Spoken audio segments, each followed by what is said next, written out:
Un, deux. Bonsoir, Serge Jurado. Je viens vous parler ce soir un petit peu de la guerre d'Algérie que j'ai vécue en tant que pied noir. Simplement un petit récit. Je ne veux pas vous rentrer dans les grands détails parce que je crois que ça a déjà été écrit. Je vais vous raconter ce qui se passait le dimanche matin. Souvent, je partais avec mon père. De Oran, on allait directement au port manger. Quel âge tu avais? J'avais 11 ans à peu près. Voilà.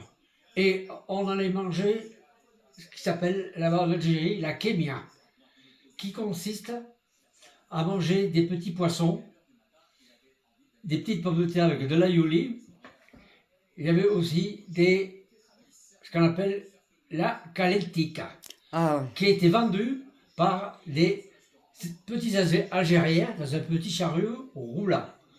Et bon, les hommes buvaient de la lisette. Moi, évidemment, j'étais encore jeune, je buvais du Coca-Cola. Mais c'est ce qui s'est passé, en principe, tous les dimanches, avant que les gens partent chez eux manger. Ça se passe un petit peu comme en Andalousie, avec les tapas. En Andalousie, c'est un petit peu pareil. Les gens vont au bar, ils se prennent une ou deux bières, et ils partent après chez eux pour manger d'une manière normale en famille. Voilà, c'est ce que je voulais vous faire partager, un petit dimanche en Algérie. Mais il y a aussi un truc qui me revient aussi souvent, c'est la semaine de Pâques. Je me souviens, moi, toutes mes tantes allaient préparer chez le boulanger, on allait louer pendant une heure ou deux un four chez le boulanger et on faisait des monas. Mona, c'est le biscuit qui est rond comme ceci, qu'on retrouve pour les fêtes de Pâques, quoi.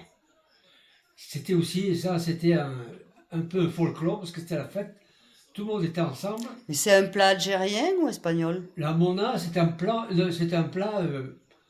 surtout pied noir. Je crois pas que c'est algérien, mais bon, de toute façon, plus ou moins, ça sortait de l'Algérie, hein. Alors, c'était je pense que c'était un plat mythique de l'Algérie. La kalentika, c'est pareil. La kalentika venait exclusivement de. C'était les familles musulmanes qui préparaient ça et qui étaient vendues dans la rue. Et tout le monde, quand il avait un petit peu faim, allait prendre une part de kalentika qui ressemblait à une tarte. Ouais, comme une omelette Une tarte tarte. salée. Comment? Comme une omelette tarte. Comme une tarte. Hmm. Et voilà, et tout le monde mangeait ça, c'était pas cher, c'était quelques centimes, et tout le monde partait avec son petit bout de tarte qui s'appelait la kalentika. Voilà, entre autres, c'est les souvenirs qui me reviennent et que je vais essayer de vous raconter plus ou moins dans mes petites anecdotes. Mais tout ceci, il faut que me revienne et on en parlera un peu plus et un peu plus longuement si vous voulez bien.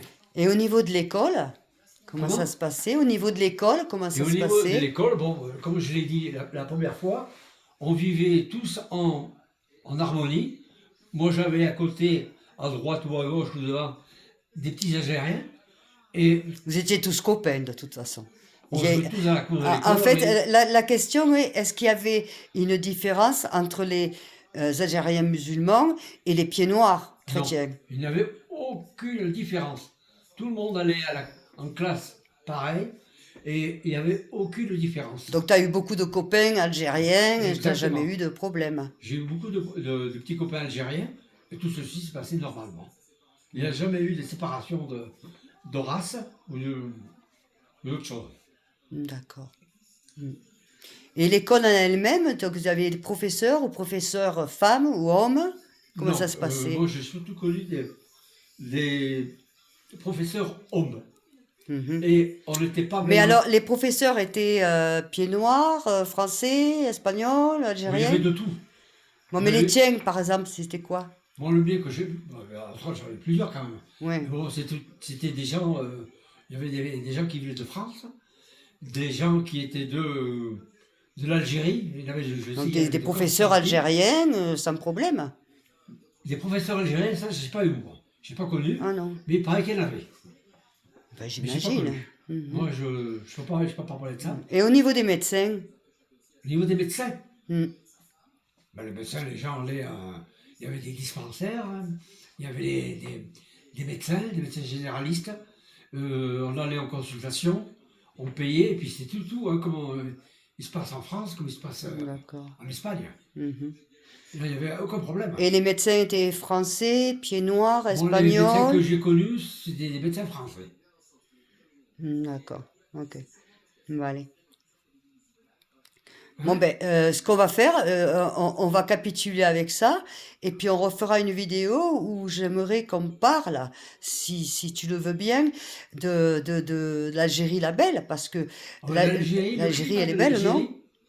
le climat de l'Algérie était similaire, ou est similaire toujours, à la Corse. Il fait toujours beau. Il y a la mer, on était à côté de la mer, et je sais que mes parents, mon père ne prenait jamais de vacances, parce que bien souvent le soir, hein, ou fin de semaine, on prenait la voiture et on allait à la mer. On était à Parce que côté, on t'étais de vivait à la où, mer. toi? D'où tu étais, toi? Hein? De quelle ville tu étais? Je ne sens pas. De quelle ville tu étais? Moi, alors je suis né à Cité-Belle-Avesse, à peu près à 70 km, si je me souviens bien, à peu près de Oran. Mais j'ai vécu à Oran. Cité-Belle-Avesse, je l'ai connu. Par contre, le climat était différent, avec de la neige à certains moments. C'était le pays de la Légion. Et j'ai connu Ça, on en Cité-Belle-Avesse. reparlera dans une autre On vidéo parlera de un peu de toute façon. Cité-Belle-Avesse, que Moi, ce que Cité-Belle-Avesse, j'aimerais que tu me parles après, parce que là, ça va faire trop long, après les gens vont se lasser, mais ce que je voudrais dire, c'est que dans la prochaine vidéo, on va parler, enfin, Serge va vous parler de l'Algérie la belle, c'est-à-dire tout ce qu'il y avait aussi de positif, et il y a beaucoup, beaucoup de thèmes à aborder. Tu es d'accord avec moi, Serge? tout à fait. Hein? Donc, on va faire une petite pause. On vous dit un grand bonsoir. Tu dis un grand bonsoir, Bon, Serge aussi. Je dis merci à Serge, en tout cas, pour pouvoir s'exprimer, parce qu'il n'y a plus beaucoup de pieds noirs qui arrivent à son âge et qui ont ce qu'il faut dans le pantalon pour oser en parler. Donc, je fais un grand bisou, un grand saludo, non, Serge, en espagnol, si tu veux, comme tu veux, à tous, et on vous retrouve à bientôt. Ciao, ciao. au revoir.